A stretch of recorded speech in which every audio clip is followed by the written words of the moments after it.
But tonight it is Talisman of the Winds, chapter 19. And the name of this chapter is called Aftermath. Again, I'm going to be cutting out all the names of the chapters when this is actually published. Aides escorted a messenger to Lucy's tent. "Lady, Thockel has been found. Is he alive?" "Oh yes. I have a feeling that one would take some killing.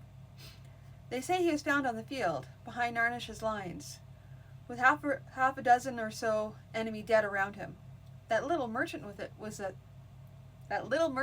with him, also wounded. The pair of them are in the healer's tents." "Thank you. Now, would you please find Captain Teheran and give them the word?" Teheran had been chagrined at having Thockel whipped away from his guard. Though patently there had been little he could do about it, and he had said that he had a feeling that Shepakalish had been rescuing Thockel from something. "He was standing staring at that glowing thing, lady, and he didn't seem to hear a word I said." That didn't change the fact, though, that the ox driver had been under Teheran's care and had disappeared somewhere.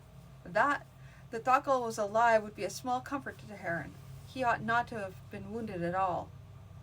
"I'm going over to the healer's tents," she told her entourage.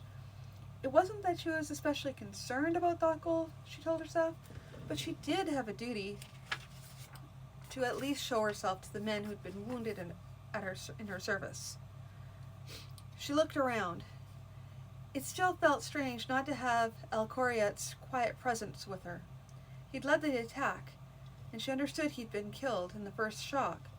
But the cavalry had carried on to do their job. Her entourage now included someone who, with fervent apologies for missing the battle, swore that they were eternally loyal to her. She had been on the edge of telling him that all that Morker Deathlord would eat her before she favored any of them, but years of training held her tongue. She'd need them, so she acted as though she was pleased with them, quietly noting them all. She'd make use of them, and be sure that for every little favor she did them, they'd give some real service. Thockel was conscious, though very pale. He smiled at the sight of her. "Ah, lovely Lady Lucy of the Fairlocks. You have come to comfort the last hours of the lost Prince of Batangi." She'd heard some of the shocked noises behind her. How did a Batan ox driver, talisman or no, dare to be so familiar?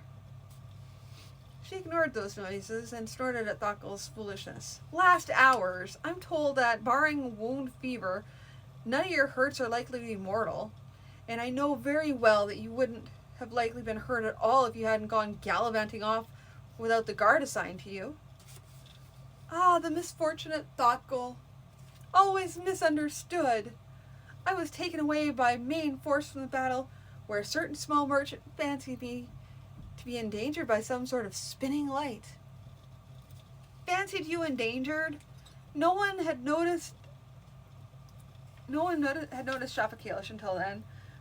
But then there he was, just inside the door, sitting up, and looking much better than Thockel, despite his bandaged shoulder." "Who was standing there like a stunned rabbit when I took him away?" "And who managed to stand in the way of an arrow so he couldn't get us out of real danger?" Lucy allowed herself a smile. "If the two of you are well enough to bicker like this, I'll go visit some people who are actually hurt. But to be serious, I thank you for what you've done." She'd been careful not to rush to see Thockel first, nor leave him to the last, though she was certain rumors would be going around. As she was walking to the next tent, a small party of horsemen approached, 3 of her own cavalry, with another horse bearing a body thrown over the saddle. "Lady," said one of the 3 riders, "we've been seeking you." "What is it?" "We found something on the battlefield we think you might want to see." He slung himself down from the horse and pulled the corpse off the other horse, staggering a bit with the weight. and laid it on the ground. She suspected she'd been a man, he'd have just heaved it off and let it fall before her. The body was that of an older man, clothing and armor fitting of a person of rank, wearing the crowned bear of Narnish of Wentz. A broken off arrow shaft stuck out of his right eye. It's bloody Narnish himself, lady. He took an arrow in the eye, and a Wenzish arrow at that. One of his archers had bad aim, it seems. One of the men's companions spoke up. Not necessarily a lady. Lord de Sickelman attacked Narnish's cavalry reserve. Destroyer's teeth, said the first spokesman. Lady, you're likely to be seeing every man who's ever thought of drawing a bow coming to you for a reward. Your name, soldier? Gabasio Noctor, lady. Gabasio, you and your companions present yourselves to me tomorrow. You deserve a reward for this. In the meantime, bury the body. They hesitated for a moment. No, she said, I'm not going to say I didn't hate him, nor that his death saddens me. But he's dead, and dishonoring his body seems a petty thing to do. And Gabasio, make sure that a good number of our people see the body. I want it well known that he is dead. I want no big men making trouble by claiming to be the real Narnish Skalsland. Yes, lady. She looked around the well-lit tent at the men gathered to give her advice. They would all discuss matters, and in the end, she would make up her mind what to do. It was always best if she could end up with most of them agreeing that her decision was most favorable. But that was not a necessary condition. Well, the battle is won, and we must now make a decision on our next action. We can be sure of some sort of peace with Wentz for the next few years, while various lords decide who should replace him. But what do we do next? But do we wait for that? There was a quiet for a bit. Then a young man, Quadaharan Hanavis, spoke up. And they recruit and rearm and attack again? I say we crush them now. Wardish, love you, Kawarden. You couldn't have done better if I'd planted you to say that. That is a possibility for certain. We could press forward and conquer Wentz while they're disordered.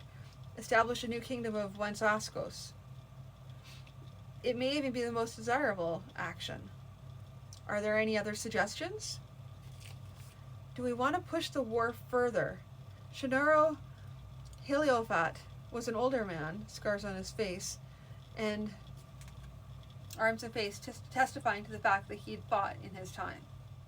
If we press on, they will almost certainly give over deciding who is to replace Narnish until they have fought us again. Continuing the war is going to cost us, both in gold and blood. Quadaharan was quick to reply. And we'll pay the cost with Wenzish gold. Someone else called. And what will be the value of Wenzish gold if it's bought with too much Askos blood? The argument was well away then, ranging over the comparative populations of Wentz, large, and Askos, small, and how difficult or easy it would be for Askos to impose its will on Wentz. One trouble councils, Lucy reflected, was that they required that everyone who had an opinion be allowed to voice it, even when some opinions were only a short step from absurdity. Nor was it a simple matter of allowing them to speak, then making up her own mind, taking a decision that ran counter to most opinions present. Her decision must be expressed in such a way it seemed to be based on the thinking of all or nearly all present. Destroyer's teeth, how she missed El Coriad. At length she raised her hand, and the men who had been leaning forward to add force to their arguments straightened again and waited for her to speak. War is not something to be undertaken lightly. However, knowing Wen's attitudes as we do, we can predict that, in 5 years' time, whoever rules Wentz will be looking in our direction again. It would seem sensible, then, for us to choose our time to fight rather than wait for them to recover and recruit more troops. Further, there is a great deal to be said for advancing now when we have the spoils presently taken to make the financial burden easier. She paused. We will advance on whence as soon as may be. We should be on the road by the day after tomorrow. Make the necessary preparations. One more thing, lords. She waited, making sure she had their attention. We will advance on whence. We will fight Wensish armies, and we will defeat them. But we will not terrorize the people. Yes, there will be Wensmen who find it difficult to live under an Askos queen, and if necessary, they will be punished. But there will be no casual killings or extortions from Wensmen simply because they are Wensmen, and justice for Askos will be justice for Wens as well. I will not be known as Bloody Lusomi. The capital of Wens was alive with rumors.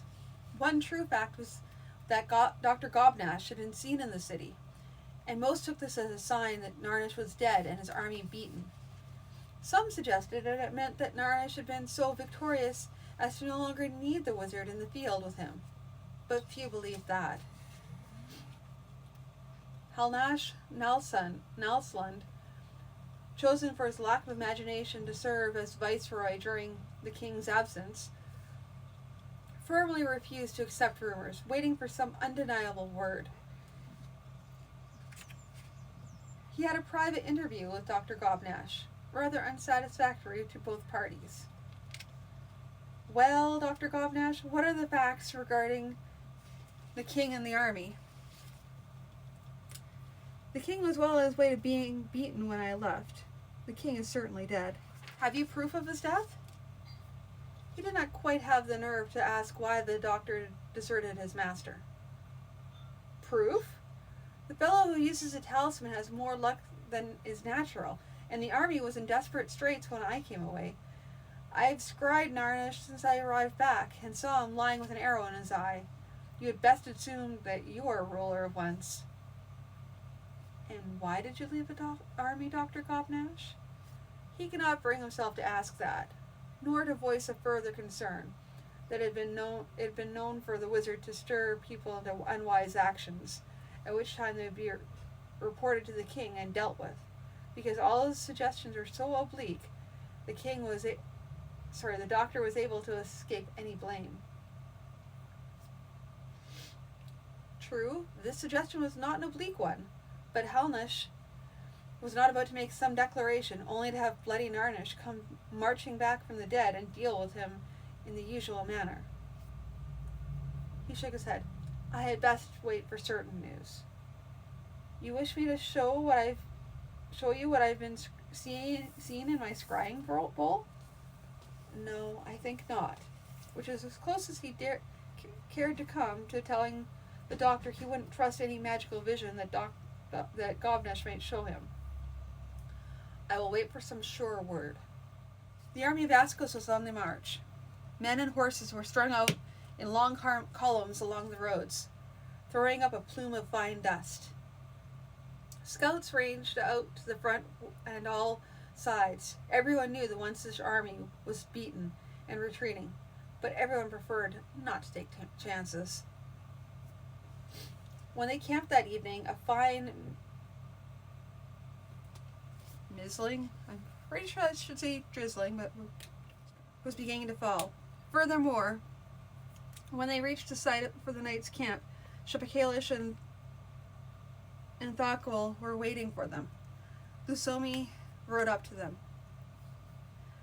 Ought you not to be back there resting? She demanded. He grinned. Oh, the misfortunate Thakul. He makes a supreme effort to accompany Lucy of the Fairlocks, only to have her object to his presence. You were left behind so you could recover, fool. What good will you be to anyone if you wear yourself to a stub marching? Ah, but if you'll forgive my presence from your retinue for a day or so, I will not wear myself out with marching. Pining for fair Lucy, perhaps, but not marching. You realize you're scandalizing all my nobles, don't you?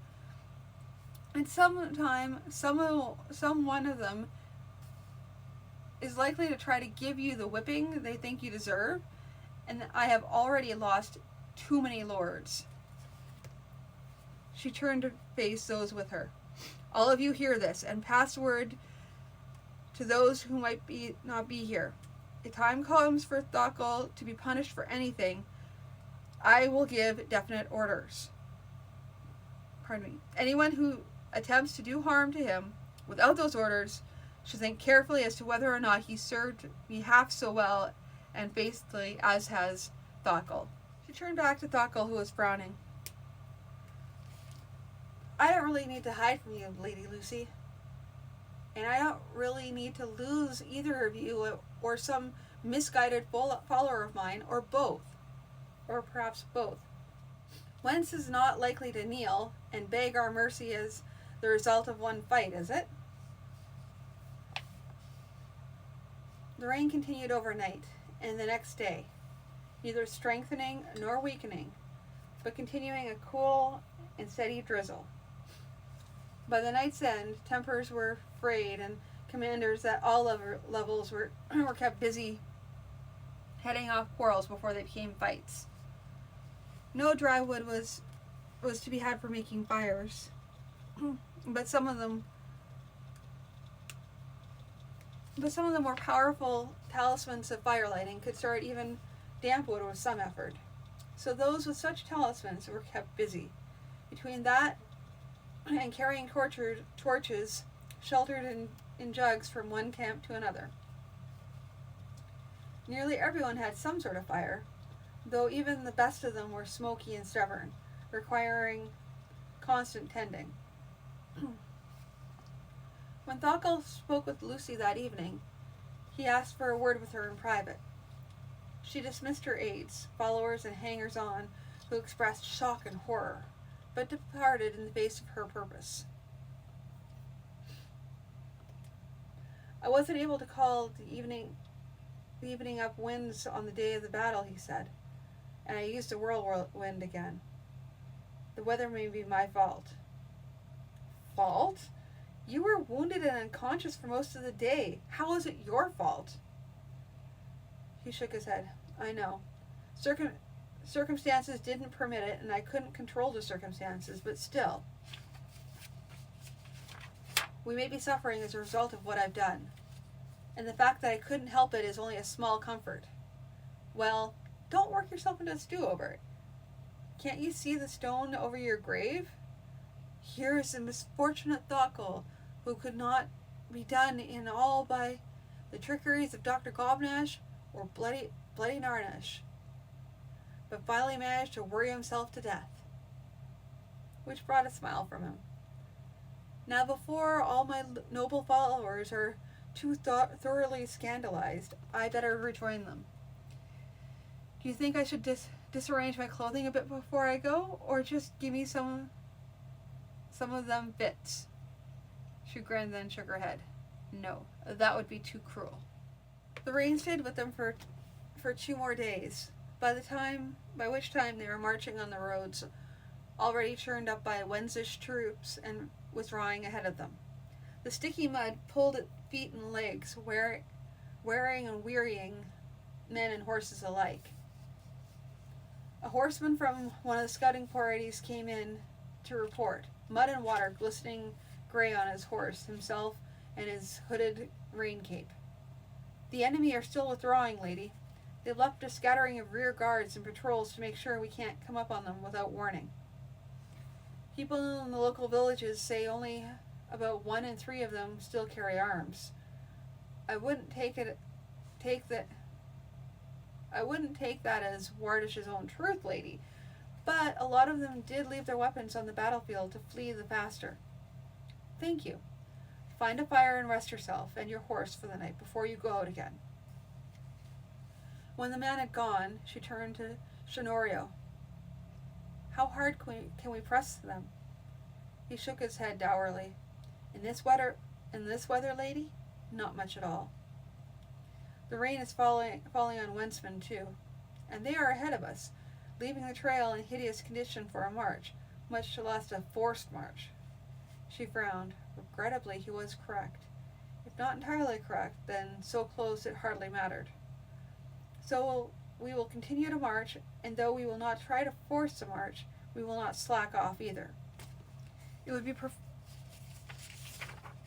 preferable to press them to the extent that they have scant time to rearm, even if they do reach one of their magazines. On the fourth evening, the rain petered out, and the next morning shone bright and fair. That seemed to bode well for the march. But by evening it was sweltering. The strain of marching through the still boggy roads, carrying armor and packs under a steady heat, told on the men. And even then the knowledge that the Wentz men were marching through similar conditions was of little comfort. The day after that, Thakkel joined them for most of the march. The weather remained sweltering hot. One of Lucy's coterie, a bull-necked, broad-faced fellow named Benorio, said that evening in the presence of Thakkel and the rest, "I've heard men grumbling about your talisman, wondering why you don't use it to call a little cooler weather." Thakkel glanced at him. "I assumed you explained to him that it doesn't work like that?" The other shrugged. "I couldn't. You're the one who knows how it works." Thakkel gave him a steady look. "It seems to me you were at the fight last year, weren't you?" "Yes, I was." The man was leaning forward a little, ready to leap on any word that seemed like an insult. "So you heard me explain the talisman's use before battle. I ask you again, why didn't you explain it to him?" "Are you saying I'm a liar? Destroy his teeth if you are. You won't hide behind the Lady Lusomi." "No, I won't call you a liar. Just dumb as a boot, since you can't remember something I said to you so recently, and something so important at that." The man was pulling his sword when Shinoro stepped forward. "No foolish, either of you. Benorio, you're looking for a fight, and if you want, I'll call you stupid too. Will you call me out as well? And as for you, Thakkel, you're being stupid yourself. No matter how you explain something complicated and magical to a soldier, all he'll understand is that it's complicated and magical, and you have your own selfish reasons for not doing what he wants. Now there's little time, there should be no fighting on this march, save between us and the Wentz. You understand that?" Benorio muttered in agreement. Thakkel nodded sharply. Lusomi said, "Shinoro's right. No fighting among ourselves. Now, are there any reports to be made? If not, you're all dismissed." As they left, she felt very charitable towards Shinoro for his quick thinking and quick action. The next day, she began to feel less charitable towards him. The roads were becoming more solid, yet he refused to press the march any harder. In this heat, lady, we're already losing men. We push the march harder, we'll lose more men." She glowered at him. "And the Wentz can gather another army to outnumber ours if we allow them to go at their own pace. Will we fight another murdering battle such as the last one? And what will be left of us after? Or if we lose 1 in 3 of our own and come up on them with half our men ready to drop, what good will it do? I won't give such orders, lady." Unspoken was the corollary that she might, but it would be against his advice. She was tempted to go against that advice, but she told herself that Shinoro had the greater expertise in these matters. However it went, the Wentzish army was likely to get away from them. After another 4 days, the weather ameliorated. It took a considerably more time, however, for the army's mood to ameliorate.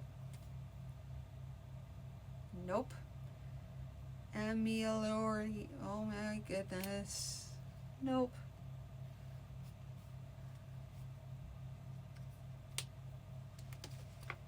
big words just because they need to be in there for no good reason. Ameliorate. Sure, I'm going to go with ameliorate. This is what happens when people who read try to say words. It may or may not be right. I don't know. I'm speaking loud. I'm speaking live, so I'm not going to look it up right now. There was a storm marching along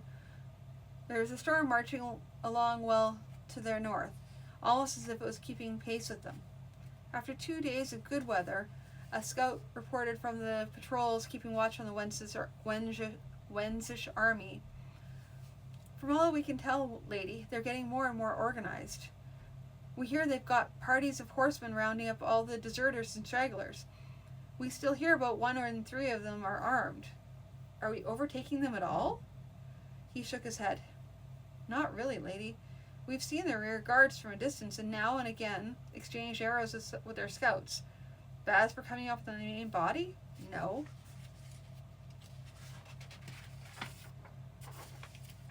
When the scout had been dismissed, she turned to Shnorio. How much faster can we move? One didn't ask Shnorio, can we move faster? The answer would be no. He frowned.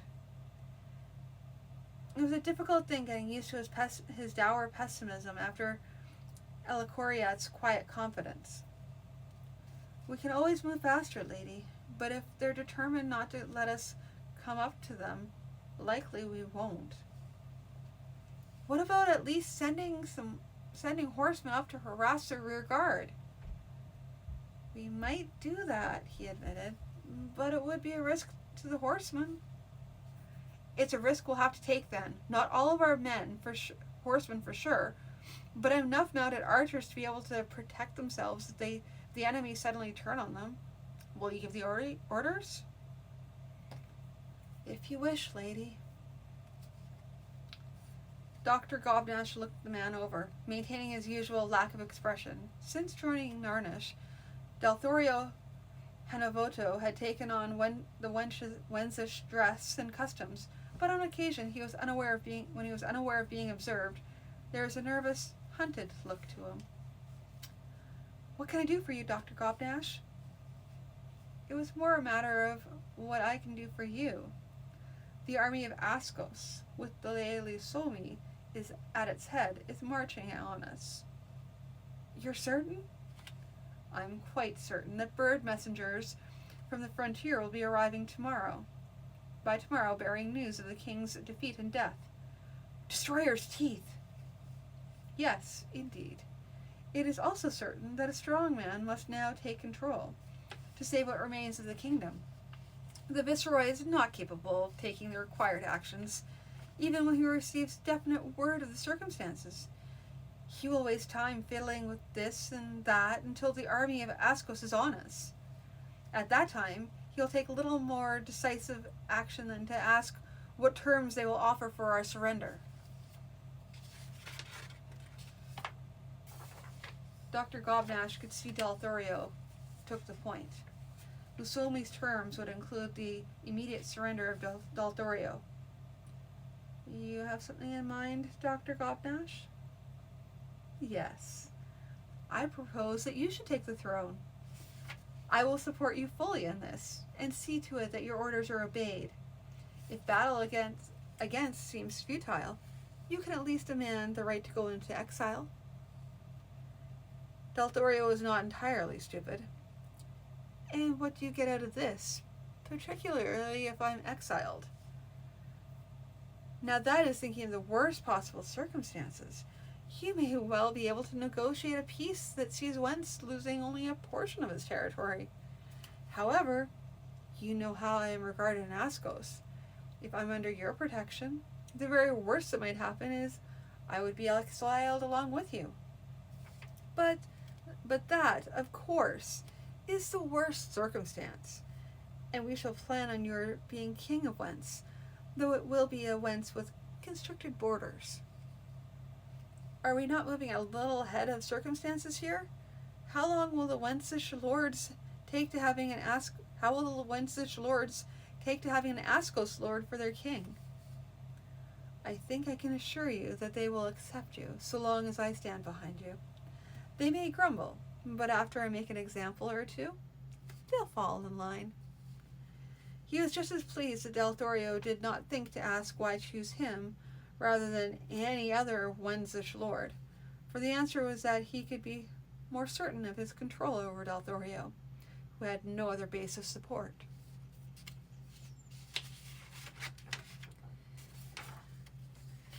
Okay, so that was chapter 19, and so have a good night.